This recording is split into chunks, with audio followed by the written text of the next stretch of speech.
Survey నగర్లో కోపి డివిజన్లో అక్కడ రోడ్డు పైన ఒక అక్రమ గోడ కట్టిస్తారు. ఆ గోడపై సిబ్బంది గారిని వెచ్చి కలిసి మున్సిపల్ బాధితులు ఎలాంటి న్యాయం జరగట్లేనప్పుడు మున్సిపల్ కూడా ఎలాంటి న్యాయం చేయకుండా దాంట్లో మీరేమంటారు? ఓకేనండి, మీరు అడిగిన క్వశ్చన్కి నిన్ననే సర్వే నగర్ తొర్రూరు మున్సిపాలిటీలో 14వ డివిజన్లో ఒకతను గోడ పెట్టాడనేసి అడ్డంగా అనేసి పెట్టారు. మా దృష్టికి నిన్ననే వచ్చిందండి. మేము నిన్న వెంటనే మా మున్సిపల్ అధికారులను కూడా పంపించడం జరిగింది. అందులో భాగంగా వారి యొక్క సంబంధించినటువంటి అతను నిన్న లోకల్ లేకుండానట, అతను ఇవాళ వచ్చేసి సంబంధించిన డాక్యుమెంట్స్ ఎందుకు పెట్టాల్సి వచ్చింది, ఏ ల్యాండ్ ఎంతవరకు ఉన్నది, దానికి సంబంధించిన పర్టికులర్స్ మనము తీసుకురావాలనేసి ఆదేశించడం జరిగింది. అందులో భాగంగా అక్కడ మేము చాలాసార్లు మీ పత్రికా ముఖంగా ప్రింట్ మీడియా ఎలక్ట్రానిక్ మీడియా ద్వారా కూడా మేము చెప్పడం జరిగింది. ఇల్లీగల్గా వాళ్ళు పొలాలు తీసేసి మరి ప్లాట్ చేసేసి పాపం జనాలకు వాళ్ళకి ఏంటంటే కొద్దిగా తక్కువ ధరలో వస్తున్నాయనేసి వాళ్ళు కొనడం జరుగుతుంది.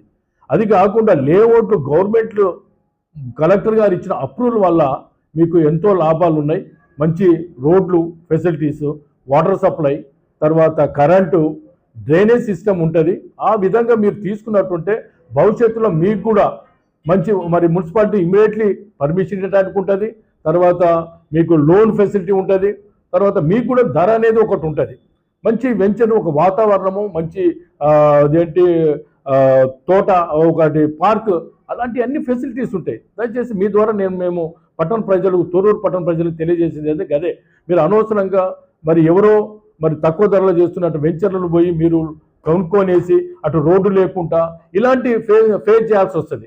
మీరు అడ్డంగా దారులు పెడతారు, అడ్డంగా ఎలాంటి మోరీలు ఉండవు, ఎలాంటి ఎలక్ట్రిసిటీ ఉండదు, వాటర్ సప్లై ఉండదు. కాబట్టి చాలా ఇబ్బందికరంగా ఉంటుంది. కాబట్టి ఇప్పటికైనా మీ ద్వారా పట్టణ ప్రజలకు తెలియజేసింది ఏంటంటే అదే చెప్తా ఉన్నాను. మీరు కరెక్ట్గా ప్రతి ఒక్కటి మున్సిపాలిటీ లిమిట్స్లో ఉన్నటువంటి ప్రజలందరూ మున్సిపాలిటీలు ఎంతవరకు ఉందో అంతవరకు ఎవరైనా వెంచర్ చేసినట్టు గవర్నమెంట్ టీటీసీ నుంచి అప్రూవల్, కలెక్టర్ గారు స్వయంగా మనకు అప్రూవల్ ఇస్తారు. మంచి వాతావరణం ఉంటుంది. దయచేసి మీరు ఆ విధంగా పోవాలనేసి మీ ద్వారా నేను తెలియజేసుకుంటా ఉన్నాము. ఇప్పుడు ఉన్నటువంటి వెంచర్లో ఇప్పుడు చేసిన అడ్డంగా గోడ పెట్టి మేము త్వరలో వాళ్ళని చర్యలు తీసుకుంటాము. వారి యొక్క పేపర్స్ను మేము ఇవాళ వాళ్ళకు ఇన్ఫర్మేషన్ కూడా వాళ్ళు వచ్చి కలుస్తామన్నారు. ఇమీడియట్గా ఆ పేపర్లు చూసి మరి ఎందుకు పెట్టాల్సింది వాళ్ళ నుండి తీసుకొని, లేకపోతే మాకు ఇమీడియట్లీ మా సిబ్బందితోటి తొలగిస్తానని మీ ముఖంగా మేము చెప్పడం జరుగుతుంది. జనరల్గా ఆరోపణలు ఏమొస్తున్నాయి సార్ బయట ఏంటంటే సారు 2 లక్షలు తీసుకుని గోడ నిర్మాణం సారే అనుమతి ఇచ్చాడని చెప్పి అలాంటి అది అన్నీ పిచ్చి మాటలు అండి. అసలు ఇంతవరకు అతను ఎవరో తెలియదు, ఆయన ఎవరో మా ముఖం తెలియదు. వాళ్ళు ఎవరు వచ్చింది మాకు చెప్పి నైట్లా గోడలు పెట్టినానంటే ఇవన్నీ మాటలు అండి. ఇక్కడ అన్ని ఇదే మాటలు. ఈ మాటలు మేమేమో చెప్పేదేమో మంచిగా కొనండి అని చెప్తుంటే ఇవన్నీ ఇలాంటి మాటలు చెప్పి అనవసరంగా నష్టపోతున్నారండి. ఇక్కడ ప్రజలు అనవసరంగా మాటలతోటి వాళ్ళు చేస్తూ ఉన్నారు. ఇప్పటికైనా నమ్మకండి. మీరు మంచిగా ప్రతి ఒక్కరూ కరెక్ట్ వెంచర్ చేసిన వాళ్ళ దగ్గర కొనమని మీ ద్వారా తెలియజేస్తారు. సార్, ఈ మన తొర్రూరు మున్సిపాలిటీ ప్రజలకు మీరు ఇచ్చంటే ఇప్పుడు ఇలాంటి వెంచర్లు చాలా వస్తాయి కదా సార్, ఎలాంటి సూచనలు మీరు కొత్త ప్లాట్ కొనే వాళ్ళు ఉంటారు, అమ్మే వాళ్ళు ఉంటారు, వివిధ పర్మిషన్ తీసుకునే వాళ్ళు ఉంటారు, ఇక్కడ లేఅవుట్ ఉంటాయి, తర్వాత శిఖం భూములు ఉంటాయి, రకరకాలు ఉంటాయి సార్.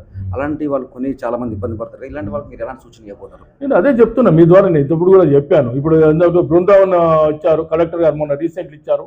ఇంకొక వెంచర్ రెడ్డి గారు చేశారు 3 ఎకర్స్లో 28 ఎకరాలలో వెంచి. మీరు ఇప్పటికైనా మేము మీ ద్వారా అదే చెప్తాను. మీరు ఒక్కసారి పోయి విజిట్ చేయండి. ఎంత చక్కని వాతావరణం. అడిషనల్ కలెక్టర్ గారు డీసీపీ అక్కడి నుంచి మేము అందరం పోయి ప్రతి ఒక్క ఉన్నదా లేదా అన్ని ఐటమ్స్ ఏమి ఉండాలా, ఏ విధంగా ఉండాలా అనేసి అన్ని చూసిన తర్వాత మేము కలెక్టర్ గారు అప్రూవల్ ఇచ్చినాకనే వారు అది దానిలో మంచి ఆట వస్తువులు అనేది పార్కింగ్ ఏమి, కమ్యూనిటీ హాల్స్ ఏమి, వాటర్ సప్లై ఏమి, డ్రైనేజ్ ఏమి, పైప్ లైన్స్ ఏమి, ఆ విధంగా ఉంటుంది. అండర్ డ్రైన్ పైప్ లైన్, చాలా చక్కని వాతావరణం ఉంటుంది. నేను అదే ప్రజలు మీ ద్వారా నేను చెప్పేది అదే.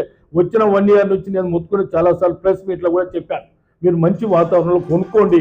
అనవసరంగా పోయి మాటలు నమ్మి అనవసరంగా పోయి కొంతమంది టీచర్స్ పాపం కొనుక్కొనేసి వాళ్ళకు పర్మిషన్ రాని పరిస్థితుల్లో ఉన్నారు. వాళ్ళ జీతం ఎంతో వాళ్ళు పాపం చాలామంది ఈ విధంగా కంప్లైంట్ చేయటం నేను అదే చెప్పాను. వాళ్ళకి నెంబర్ కూడా రావటంలా. దయచేసి అట్లా పోకండి. మీరు కరెక్ట్గా వాతావరణం మరి మీరు మంచి వాతావరణం ఉన్న వాటికే మరి మీరు పోయేసి కొనుక్కొని మున్సిపాలిటీలు కూడా ఇమీడియట్లీ మీకు పర్మిషన్ వస్తుంది, అన్ని వసతులు వస్తాయి. తర్వాత ల్యాండ్ ఏదేదో పర్మిషన్తో సహా బ్యాంక్ లోన్స్ వస్తాయి. మీకు కూడా మీ ఫెసిలిటీ మంచి వాతావరణం, మంచి చక్కని వాతావరణం, చక్కని ఇల్లు కట్టుకోవాలని మీ ద్వారా తెలియజేస్తాను.